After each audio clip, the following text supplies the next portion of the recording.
Talk time मध्ये तुम्हा सर्वांचं स्वागत। आज आपण चर्चा करतो आहोत भीती इंग्रजीची या विषयावर आणि आपल्याला प्रश्न विचारतात ज्ञानेश्वर मोगरे सोलापूरहून प्रश्न विचारतात। बोला। नमस्कार। माझा प्रश्न असा आहे की मी इंग्रजी विषयाचा जेव्हा अभ्यास करतो तेव्हा मला विषय समजतो, म्हणजे अंडरस्टँडिंग व्यवस्थित होत आहे, परंतु ज्यावेळेस हा विषय मी पेपरमध्ये मांडतो, सॉरी माझं जे आडनाव आहे ते चुकीचे येत आहे। माझं आडनाव मोगरे नसून भोगरे आहे। तुमचा प्रश्न सध्या आता पूर्ण करा। हो करतो मॅडम। विषय मला समजतो, मी जो विषय वाचतो म्हणजे ग्रॅज्युएशनचा पोस्ट ग्रॅज्युएशनचा, परंतु लिहिताना फक्त मला अडचण येते, म्हणजे पेपर मधला असतो किंवा माझा परीक्षेचा विषय असतो, मी अंडरस्टँडिंग व्यवस्थित होत आहे, परंतु लिहिताना मी तो म्हणजे विचार मांडताना लिहिताना प्रॉब्लेम येतोय। हा, लिहिताना प्रॉब्लेम। त्यांचा प्रश्न असा आहे की ज्या वेळेला तो विचार करतो त्यांचा विचार व्यवस्थित आहे, पण लिहिताना ते चुकीचं आहे, मांडताना थोडासा त्रास होतो। ऍक्च्युली इंग्लिश मध्ये हे एक कठीण आहे, कारण जसं आम्ही मराठीत बोलणार तसं आम्हाला लिहिता येणार, कारण मराठीचा जो देवनागरी स्क्रिप्ट आहे ते एकदम चांगलं आहे, पण इंग्लिश मध्ये काय काय शब्द मध्ये काय काय लेटर्स ते आम्ही बोलत नाही। जसं मी तुम्हाला थोडा वेळ अगोदर बोलला तर ऑनर, तर HONOR, but you don't say H silent असतो, म्हणजे त्याला बोलायला लागत नाही, तुम्ही डायरेक्ट ऑनर ONOR हे बोलणार। किंवा सायकॉलॉजी पी सायलेंट आहे, तर किंवा SALED इज सॅलेड आणि CALED इज कॉल्ड, तर कॅलेड का नाही। तर इंग्लिश मध्ये हे जरा एक कठीण आहे। तर इंग्लिश शिकण्यासाठी तुम्हाला फक्त लिहायचं नाही, पण तुम्हाला बोलायला पण लागतं, आणि ज्यांना बोलता येणार व्यवस्थित त्यांना तसं असं कंपल्सरी नाही की त्यांना व्यवस्थित लिहिता पण येणार, कारण स्पेलिंग्स मध्ये फार प्रॉब्लेम्स आहे। तर काय काय ठिकाणं H सायलेंट असणार, कधी P सायलेंट असणार, कधी Y सायलेंट असणार। त्याच्यातलं आणखीन एक उदाहरण असं आहे की कुड COULD असेल तर कधी कधी शाळेत असताना आपल्याकडून चुकून उच्चारायचं की कुल्ड, मग एल का नाही।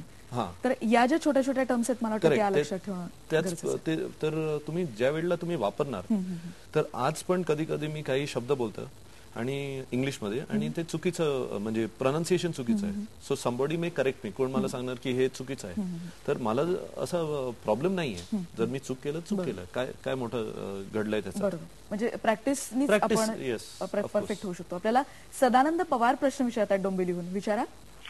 नमस्कार, माझा प्रश्न आहे टेन्सच्या रिलेटेड, की काळाचे जसे आपण इंग्रजीमध्ये वापर करतो, मी वापर करताना मला थोड्या अडचणी येतात, काळ समजतात पण कधी कधी वाचताना किंवा कुठे बोलताना काळाची गडबड होते, तर जे टेन्स आत्मसात करण्यासाठी जे काही उपाय आहेत।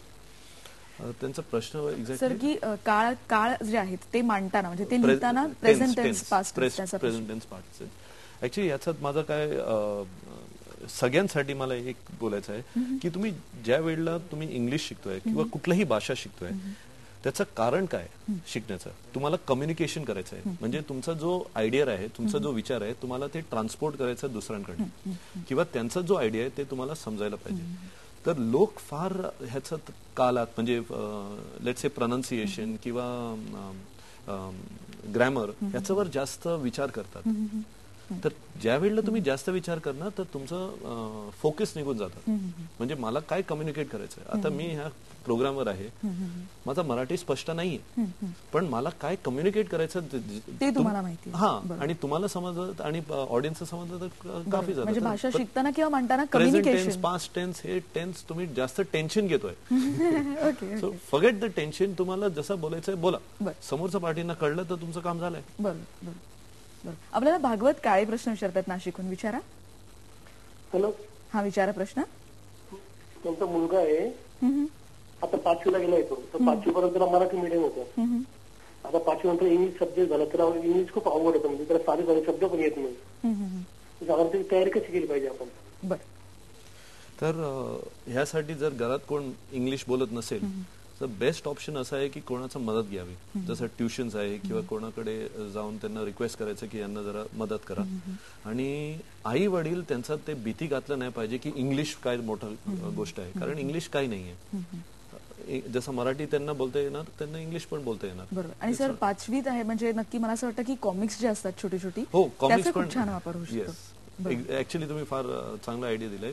माझं पण लक्ष, माझ्या मुलगाला मी सांगतो की कॉमिक्स वाचायला, कारण कॉमिक्स एकदम सोपं पण आहे आणि मजा पण येतो. ते फोटोज पण आहे, जरा थकला तर तुम्ही नुसतं फोटो बघून टाइमपास करू शकतो, नाही आणि कंटाळा येत नाही कंटाळा येत. बरोबर. आपण ही चर्चा अशीच सुरू ठेवणार आहोत. तुमच्याही प्रश्नांची वाट बघतोय. त्याच्यासाठी नंबर लिहून घ्या 0226689204 02266899204. आणि टॉक टाइम मध्ये इथे घेऊयात एक ब्रेक. पहा फक्त IBN लोकमत.